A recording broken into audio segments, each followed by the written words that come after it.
Someone told you, at some point in your life, to pick one thing. Pick a lane, specialize, commit, go deep, not wide. And maybe you tried. You really did. But something in you kept pulling toward other directions, toward learning, toward combining, toward building something that didn't quite have a name yet. So you started to wonder if maybe you were the problem. Too scattered, too distracted, not disciplined enough to just focus. Here's what I want you to consider. What if that feeling wasn't a flaw in your wiring? What if it was a signal you were taught to ignore? The question isn't why can't you pick one thing? The real question is, why were you told you had to? The world handed you a template, student, employee, specialist, and expected your life to fit inside it. But some people are not built for templates. And the harder they try to force themselves into one, the more wrong everything feels. You're not broken. You're just operating on a different architecture. There's actually a name for people like you. Researchers and career theorists call it a portfolio career, a professional life built on multiple skills, multiple income streams, multiple expressions of what you're capable of. Not a backup plan, not a distraction from the real thing, a deliberate design. But before we talk about the how, we need to talk about why your brain works the way it does. Because once you understand that, everything changes. Think of your brain like a search engine. Most people, when they learn something new, the brain applies what psychologists call latent inhibition. It filters out things you've already seen, already categorized, already filed away. This is efficient. It keeps you focused. It helps a specialist go deep. But some people have lower latent inhibition. Their brain doesn't filter as aggressively. It keeps noticing patterns across categories. A musician hears mathematics. A programmer sees narrative structure. A designer notices how people move through space emotionally, not just physically. This isn't dysfunction. This is how polymaths see the world. Studies on creative individuals, including research by psychologists Shelley Carson at Harvard, have found that reduced latent inhibition, when combined with high intelligence, is directly correlated with creative achievement. The brain that can't stop connecting dots isn't scattered. It's building a richer map. There's also something happening at the dopamine level. Dopamine isn't just the reward chemical. It's more precisely a novelty and prediction chemical. It fires when you encounter something new, something that surprises you, something that demands your brain update its model of reality. People who crave learning across multiple domains aren't chasing pleasure. They're responding to a system that's calibrated toward building broad understanding. Your brain is not defective. It's wired for synthesis. Here's a way to see it clearly. Imagine a camera with a single fixed lens. It takes extraordinary photos of one subject in one focal length in optimal conditions. It does that one thing beautifully. Now imagine a camera with multiple lenses, a rotating filter wheel, and the ability to shoot in any format. It takes longer to set up. It looks more complicated from the outside.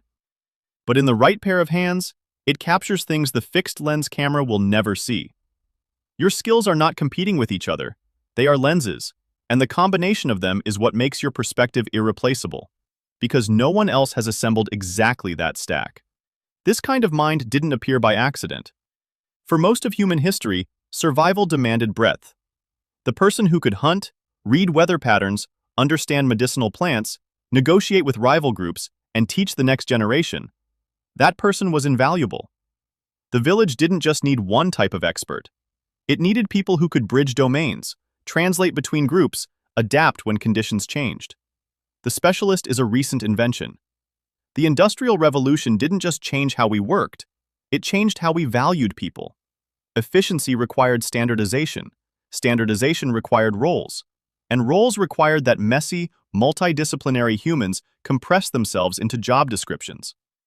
But evolution doesn't forget. The trait survived because it kept being useful. And in a world that's changing faster than any single specialization can keep up with, it's becoming essential again. So why does it still feel so hard?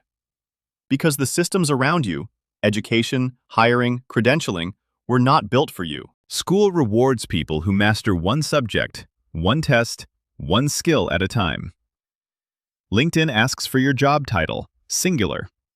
Resumes have a single objective at the top. Even the way we talk about success is linear. You climb a ladder, build a career, reach the top. There's no column on a CV for, "I see how things connect in ways other people miss." Sociologist Charles Handy wrote about the portfolio worker back in the 1980s, someone who builds a career the way an investor builds a portfolio, diversified, resilient, personally curated. He was decades ahead of his time. Today, the freelance economy, the creator economy, the rise of multi-hyphenate careers, these aren't trends. They are the structure adapting, slowly, to the reality of how people like you actually work. The problem was never you. The problem was the mismatch between your design and the containers society kept offering. So what do you actually do with this? First, stop treating your skills like separate hobbies competing for your attention. Start mapping how they talk to each other. A writer who understands psychology and data can create content that changes behavior, not just entertains.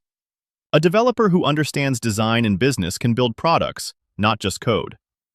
The intersection is where the value lives. Second, think in terms of what researcher Scott Adams calls a talent stack. You don't need to be the world's best at any single skill. You need to combine skills in a way that creates a unique profile.